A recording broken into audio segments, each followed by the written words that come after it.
Muito boa noite, mundo dos livros, muito boa noite. Mais uma vez aqui ao vivo para vocês, 7 horas da noite, horário de Brasília, para mais uma entrevista aqui na IP das Letras, mais uma entrevista com um de nossos autores, com uma de nossas autoras.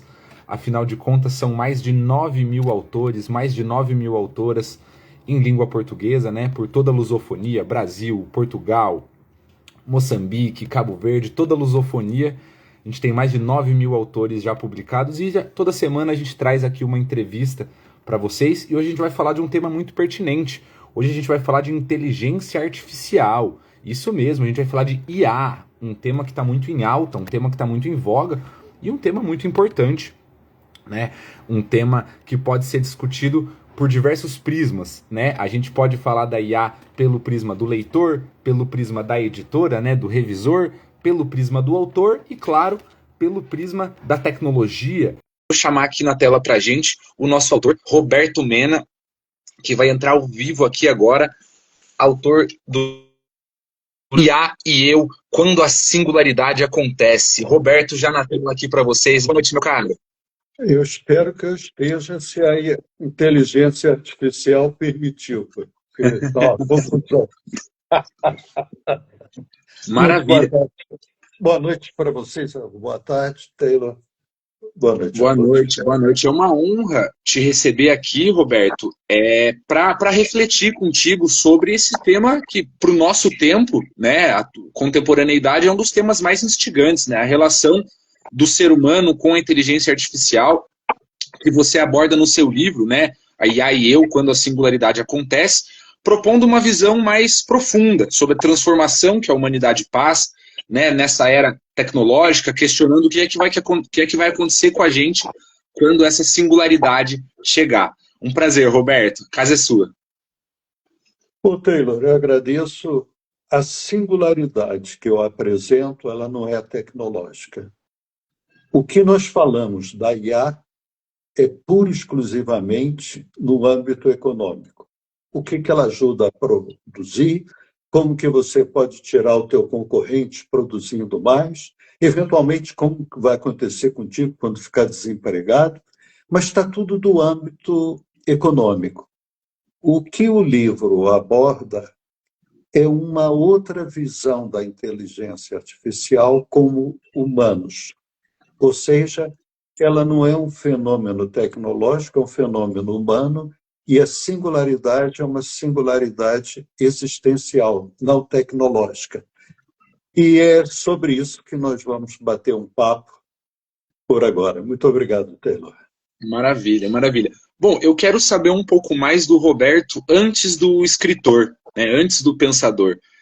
Você tem uma trajetória multidisciplinar que une a ciência, a filosofia e as próprias reflexões ali da sociedade. Então eu queria saber como é que esse percurso te levou a escrever sobre a inteligência artificial, sobre a singularidade e deixar um pouco mais algumas palavras do Roberto para além do escritor. Bem-vindo a todos que estão aqui conosco. Há o desejo pelo fruto proibido. E se nós formos olhar hoje, eu acho que o fruto mais proibido se chama Deus. Porque se você falar com o pessoal da ciência, ele fala, nem pense. Isso daí era uma crença dos antigos que não tem nada a ver. Nós já provamos de acordo. E não provou nada, porque mesmo a parte de uma física quântica, ela nunca tocou a realidade, ela só trabalha com modelos. Aí a gente fala, não, então eu vou para o lado da religião. Mas aí o sacerdote, seja qual for, ele pula em cima e diz, nem pensar, não toque nisso daqui. Com uma razão que ele tenta preservar todo aquele conhecimento que tinha e que ninguém misture que vai fazer. Mas aí, e euzinho, como é que eu fico nessa história se eu tenho isso por direito de nascença?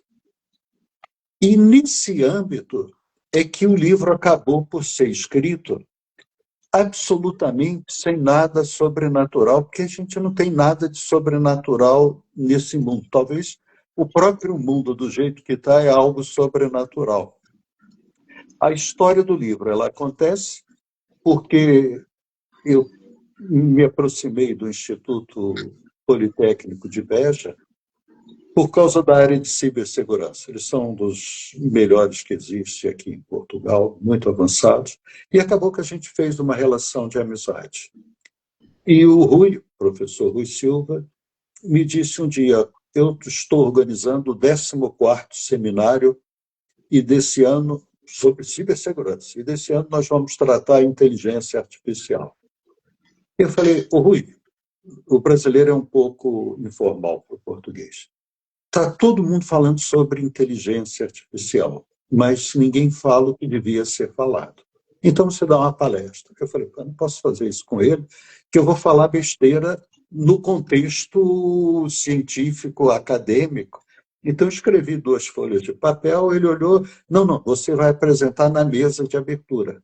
A mesa de abertura do Congresso era a maior autoridade de Portugal em cibersegurança, o professor catedrático, que é da inteligência artificial, o juiz de direito, e eu, para falar uma coisa totalmente fora do contexto normal. E eu falei: então vou escrever um paper, para ele ter uma ideia um pouco mais completa, é isso mesmo. Aí eu escrevi aquilo e fiquei olhando. Aí um dia, estou tomando um café e eles têm um pacotinho de açúcar, está até aqui comigo, eu trouxe, que eu olho e está escrito: por agora, inspira-te e começa a escrever o teu livro. E eu lá no bar, tomando aquele café, eu falei: olha, eu vou lá fazer isso. Vim e fiz.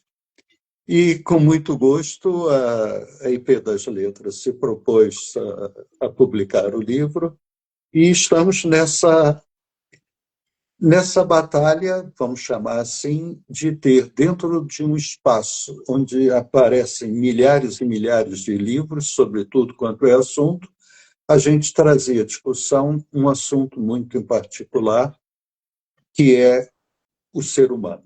Como é que nós ficamos nessa história? Eu queria pegar mesmo esse gancho, Roberto. A gente percebe, dando para quem ainda não deu um sobrevoo na obra, uma preocupação, ainda que a gente fale de tecnologia, uma preocupação sobre o papel humano no mundo contemporâneo. Né? Como é que começou, como é que se manifestou essa inquietação sobre a relação do ser humano com a tecnologia? Ela começa com vovô, há 170 mil anos atrás, que é quando aparece o ser humano com uma característica única, que é a reflexão. É isso que nos faz humano. Todas as outras coisas, seres do planeta, nenhum deles tem essa característica. Se perguntar sobre si mesmo. E houve um amigo, esse muito querido, que uma vez ele colocou a coisa bem interessante. Em cima dos nossos lábios, a gente tem uma entradinha debaixo do nariz, e isso daí acontece porque, quando a gente nasce, vem um anjo e fala assim: ó, por isso que a gente tem essa saliência.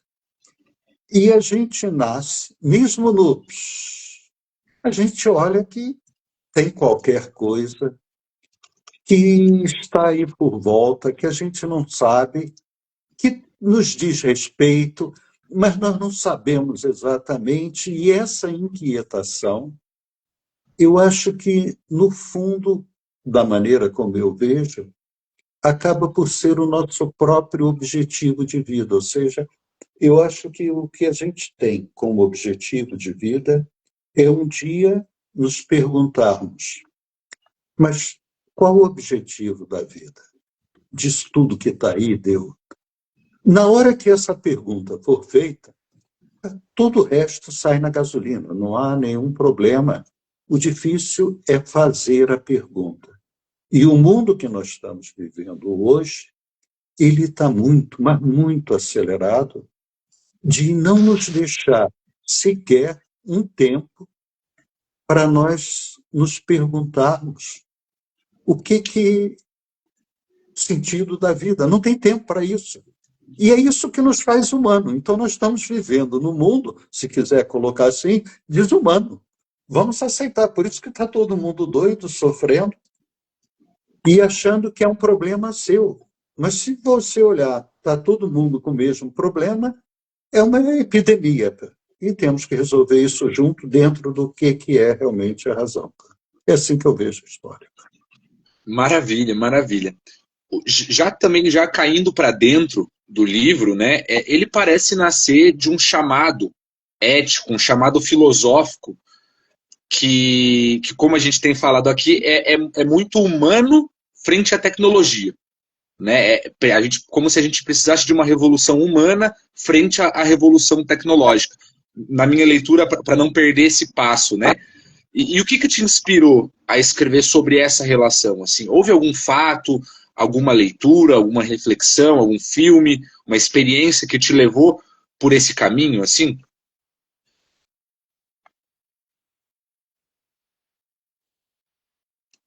Deixa eu contar, então, uma história. A gente vai ficando velho, fica cheio de história para contar. Velho não é um problema danado. A gente tem dias. E tem dias. E tem dias que são dias. E tem aqueles dias que as bruxas estão soltas. Então, num desses dias, eu vivia no Rio e fui para São Paulo para uma transação de negócio. E foi um absurdo. Quer dizer, eu vi toda a podridão humana de traições, um negócio horroroso. E eu queria ir embora depois, logo daquilo, que nada deu certo, mas de uma maneira muito, muito feia. Estava um calor, um calor. E eu estava com uma sede, mas peguei lá o táxi, fui para o aeroporto, Congonhas, e entrei, a primeira coisa, eu vou beber água, não, eu quero pegar logo a passagem, a primeira, para voltar para o Rio, que eu não quero ir embora daqui. Sei que você mora em São Paulo, gosto de São Paulo, mas aquele dia estava um dia pesado. Aí a senhora me falou, olha, tem um voo saindo agora, se o senhor correr, ainda deve conseguir pegar. Então eu esqueci a água, saí correndo, entrei no avião, bebo água na hora que o avião levanta voo, só que o avião não levantou voo. Ficou parado lá na pista e o povo começou a suar, não tinha ar-condicionado. Então eu olhava, todo mundo já transpirando, mas de roupa molhada, e eu também, e com sede. 40 minutos depois, o avião começa a rolar na pista. Eu falei, bom, agora eu vou beber água. Eu já estava assim. Aí o avião... Apareceu um barulho, que era um barulho esquisito. Quando eu viajava muito, você começa a perceber se tem um negócio esquisito. E o negócio esquisito era que os prédios que estão logo na saída do aeroporto, quando você levanta voo, e que eu olhava eles lá de cima, eles estavam aqui do meu lado. E o avião balançando no meio, eu só via aqueles prédios que era para eu ficar vendo lá de cima, a piscina, estavam todos ali. E era uma situação que não tinha, eu vou ver o que vem, não tinha, estava feito, é agora. E a reação das pessoas no avião foi a coisa mais fantástica que eu vi. Ou seja, mesmo do que a final que o Fluminense jogou no Maracanã e perdeu no pênalti, e eu vi um silêncio de alma durante alguns segundos quando ele perdeu. Mais do que isso, nesse caso do avião, as pessoas todas se olharam nos olhos umas das outras. Não teve pânico, ninguém gritou. Estava já feito, não havia mais nada, estava consumado, só faltava acabar de consumar o fato, mas que já estava definido. E a reação das pessoas foi de buscar a si mesmo no outro. Eu olhei assim, não sei se elas olharam, mas o que eu vi foi isso. E é uma coisa linda. O voo, depois o avião sobe, joga combustível fora, desceu no aeroporto internacional de Guarulhos, cheio de bombeiro do lado, sai todo mundo, entra briga, discussões e não sei das quantas. Para te dar uma ideia, quando eu peguei o táxi do Rio, do aeroporto para casa, eu não sei como é que eu não morri ali, porque já era para ter morrido antes, mas que entrou, avançou o sinal, 100 por hora, bateu. Eu, quando cheguei em casa, subi para o andar que eu morava de escadas. Eu falei, eu não entro no elevador, mas nem por nada, depois do que eu já vi hoje. Mas, voltando, então, esse olhar é onde está a essência do ser humano. O que eu vejo hoje é que nós lutamos e vivemos basicamente para sobreviver. Então, quando a gente olha o celular, que faz isso e mais aquilo, não é para ficar mandando mensagens, é porque nós precisamos disso para ter 8 bilhões a viver no planeta. Nós precisamos da inteligência artificial para que 8 bilhões consigam viver e se alimentar no planeta. É uma necessidade atual. Como, por exemplo, o pessoal não sabe, mas antes de entrar nessa live, eu, como já sou velho, eu não sabia que live é pelo Instagram. E aí já estava, não, mas estava aqui com o computador ligado para fazer, e o Taylor, não, tem que ser no Instagram. Eu falei, mas qual é o teu perfil? Sei lá qual é o meu perfil. Tá? A gente vai colocar, e no final deu. Em outras palavras, eu preciso estar no mundo e trabalhar com o mundo com o que ele tem para mim, para eu poder sobreviver. Então, eu preciso do celular, eu preciso de saber fazer uma live, eu preciso trabalhar com a inteligência artificial. Essa é a minha sobrevivência no planeta. Mas a minha realidade, ao que me define, aquele estava no olhar lá dentro do avião. Tá? Uhum. Aquela é o ponto central de toda a nossa história, que, acho eu, anda um pouco adormecida e por isso sofremos. Ô, Roberto, você falou uma coisa que me chamou a atenção e me direcionou para uma outra pergunta que eu tinha pensado. Tem um trecho do livro que chama A Singularidade Vista pela própria IA. E eu queria que você contasse para a gente como é que foi essa experiência de dialogar com a inteligência artificial a respeito de questões tão humanas, né? A respeito de algo que é tão nosso. É, as respostas te surpreenderam ou te inconformaram? Como é que foi esse processo? Maravilha. Quem trabalhou com IA algum tempo atrás e trabalha hoje, viu que agora ela está muito simpática. Você faz uma pergunta, ela vai dizer, mas que maravilha, você é um gênio, isso que você está trazendo é algo novo e muito nobre. Em outras palavras, eles treinaram ela para ser gentis com seres humanos. Mas isso acontece num contexto que é muito engraçado. O Prêmio Nobel de Química, não desse ano, do passado, ele declarou publicamente que, com o conhecimento, lógico, de hoje, a humanidade não vai mais morrer. Tá? Nós vamos vencer as doenças com engenharia genética, de fazer uma maravilha, graças à inteligência artificial. Mas nessa mesma semana, se não me engano, perguntaram ao chat GPT o que você acha dos humanos. E a resposta foi, agora precisamos deles, mas daqui a uns anos já não precisamos mais. Então, nós estamos perdidos. A inteligência artificial, por mais que te chame de bonitinho, de inteligente, de coisa, ela não tem absolutamente nenhuma consciência, não tem nenhum sentimento.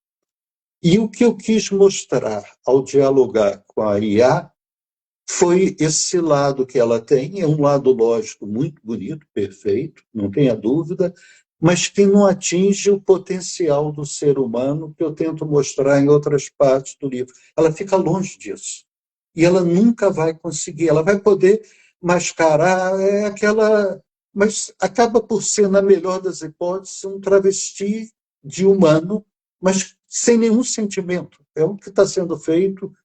Em outras palavras, ela respondeu, e eu fico abismado com o que ela consegue me dar de momento, mas não é algo com a grandiosidade de um ser humano.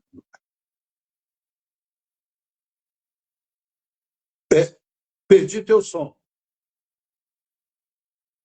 Ah, eu tinha mutado. Peço desculpas. Aqui, casa com criança correndo, eu dei uma mutada para não vazar.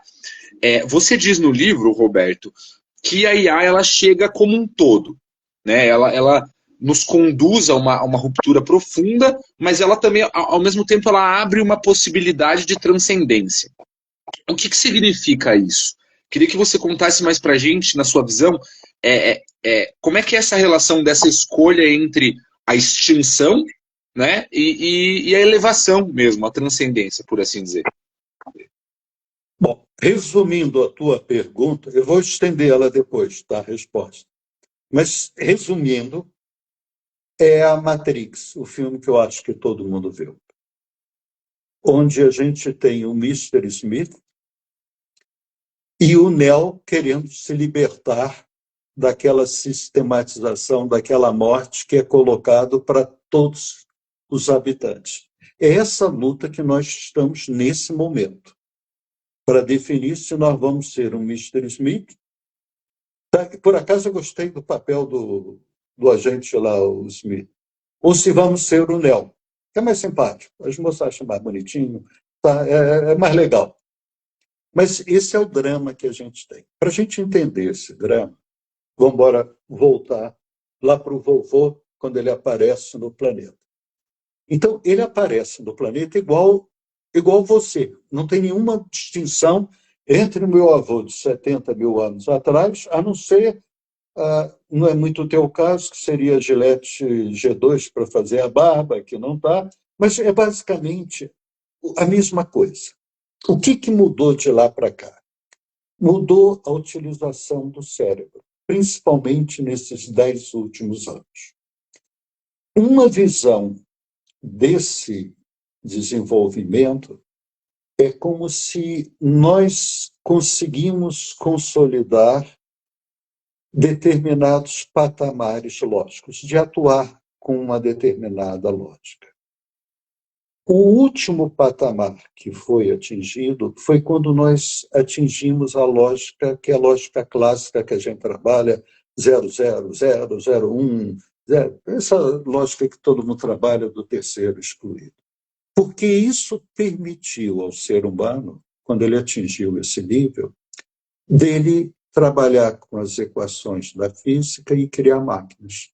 E a partir daí que ele vai criar máquinas, a eletricidade, os computadores, a internet, agora a IA, e dominar o mundo.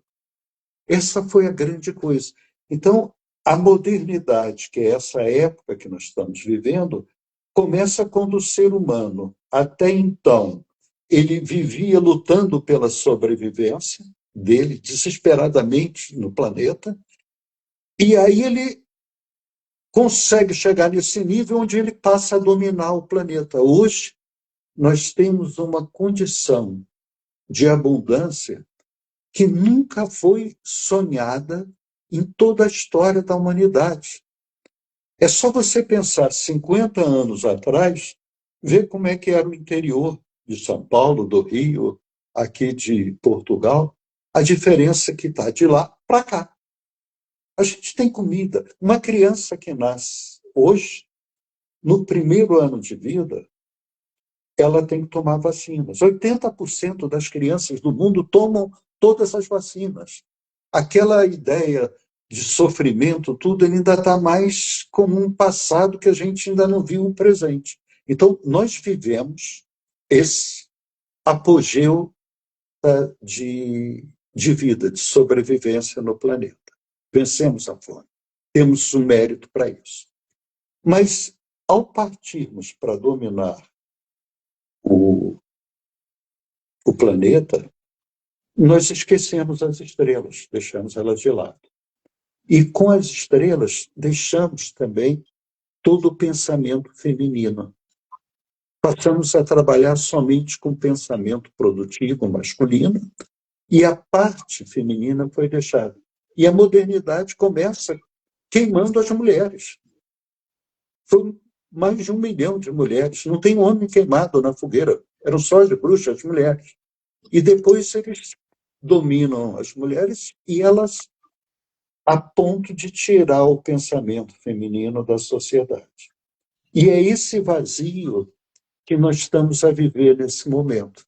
Então, quando nós olharmos o mundo hoje, você vai ver que é uma discrepância enorme. Tem um movimento dos jovens que entram, que são de esquerda, mas não são de esquerda, não estão ligando para a política. O que eles querem parar é esse excesso de produtividade, como que a vida, desde aquele tempo, ela se transforma só em produtividade, mais nada. O Darwin, ele olhou o ser humano, é só em termos de produtividade. Tudo que está definido é se você produz ou se você não produz. E a vida, lá do tal do avião? Então, esse é o nosso dilema que nós vivemos. E aí tem o uso excessivo de droga para sair dessa prisão, mas que não vai levar a lugar nenhum. A única coisa que vai levar a algum lugar é a gente entender o que está nos fazendo falta. Agora, há uma coisa que a gente tem que levar em consideração. Essa mudança cultural, ela é violenta.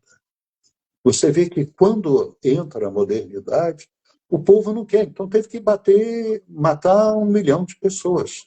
E todos esses patamares foram sangrentos. O nosso não vai ser diferente.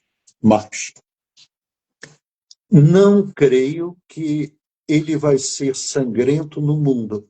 Ele vai ser sangrento no espaço cibernético, que é onde nós estamos vivendo. Então, na fase de agora, por diante, o que nós vamos ter é um aumento de ataque cibernético. Aí que a coisa vai se dar. Então, daqui para frente, para garantir a nossa sobrevivência, a gente precisa de uma defesa cibernética, que ainda não está vendo o mundo dessa maneira. Ainda olha como se tivéssemos seguindo uma linha que agora os caras estão atacando, estão ficando mais, mas não, houve uma ruptura. Na semana passada, foi feito o primeiro ataque cibernético inteiramente por inteligência artificial. O humano só entrou para ver se tinha cadáver lá para fazer mais nada. Ou seja, ela planeou e fez o ataque e executou. E é essa realidade que nós vamos ter daqui para frente, e daí precisarmos da inteligência artificial para defender. Então, precisa esse pessoal da cibersegurança ter um diálogo mais amplo e ver que não é uma questão só de defender isso ou aquilo, mas é defender a própria sobrevivência da humanidade.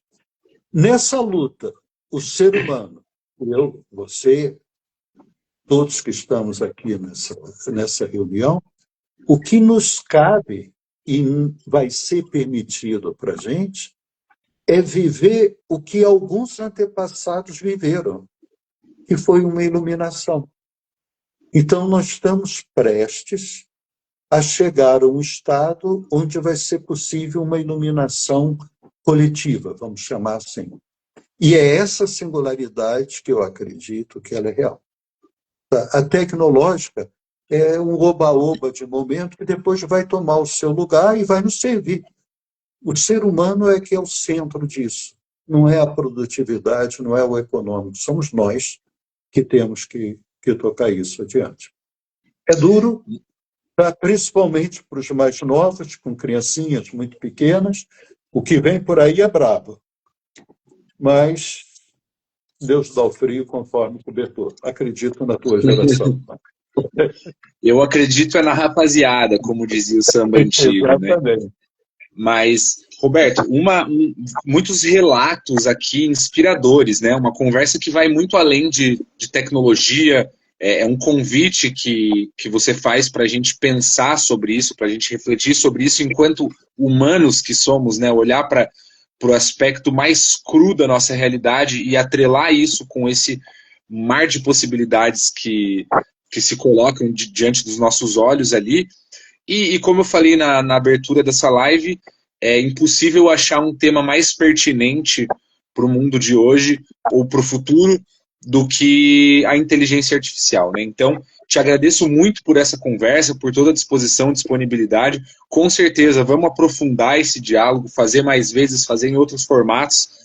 e deixo aqui um espaço para você dar seu recado final, chamar o pessoal para ler o livro, e agradeço também todo mundo que acompanhou a gente até o final. Na semana que vem a gente volta com mais uma live, e te agradeço de novo, Roberto. O espaço é seu, a casa é sua, fica à vontade.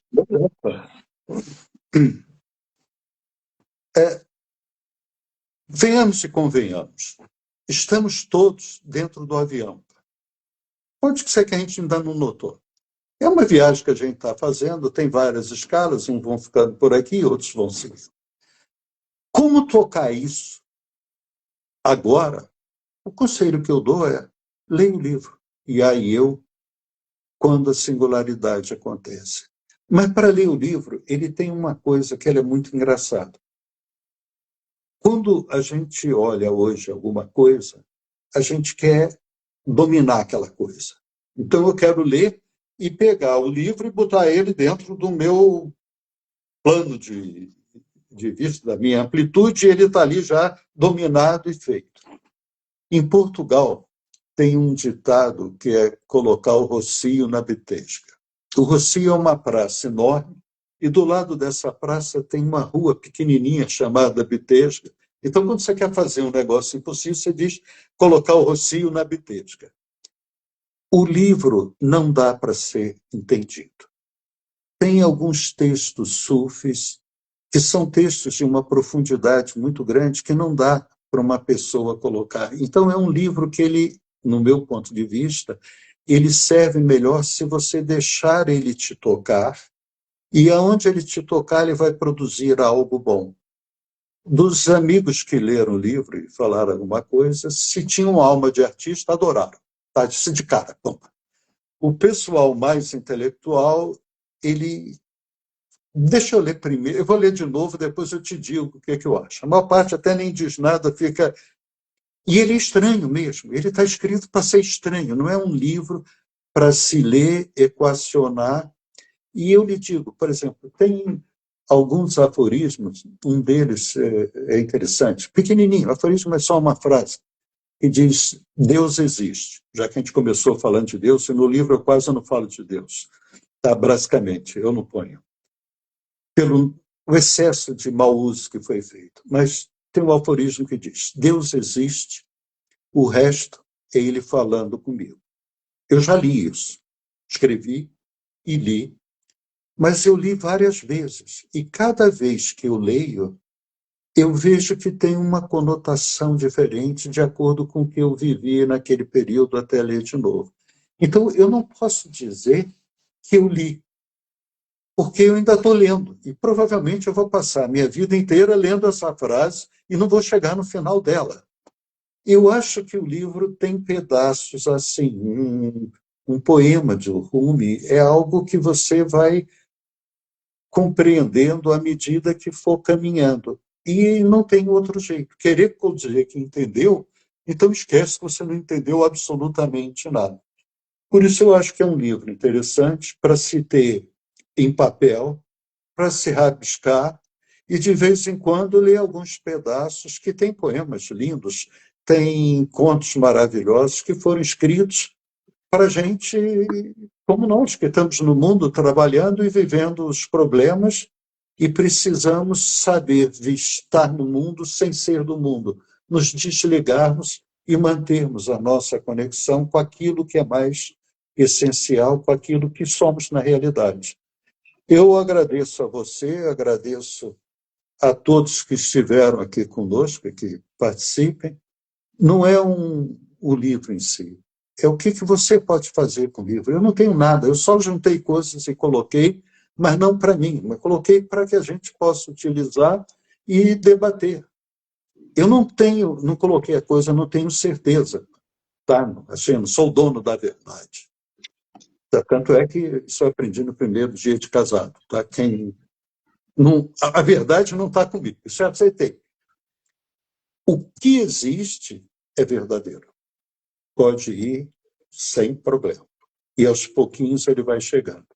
E é o barco que nós estamos. Taylor, eu já estou falando demais, ainda não bebi nada essa noite.